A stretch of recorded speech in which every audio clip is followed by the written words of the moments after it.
2 over 12 plus 1 over 12. Step 1 is,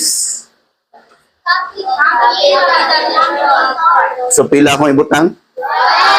Step 2 is, 2 plus 1 is 3. Naunsa na pag shortcut sir nga mahimo siyang 1 over 4. Hinumdumin ninyo ni nga mga numbers. 2, 3, 5, 7, o 11. Isuwat is inyong notebook ha. Aron di mo makalimot unsay gamit ana. Butangin na og square sa inyong notebook.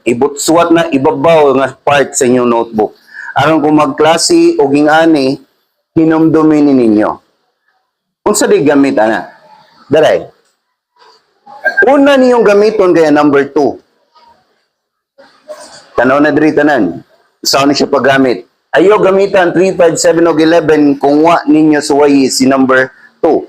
Number 2 sa ko. I-divide ninyo ning duha sa 2. Kani sa ko. 3 divided by 2. Pwede? O di ayaw ang 2. Ari ka sa 3. Ilisi nag 3. 3 divided by 3. 1. 12 divided by 3.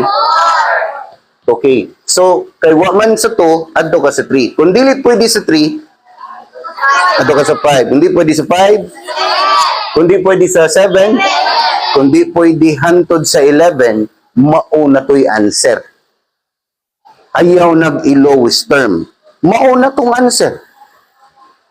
Okay? Naipangutana?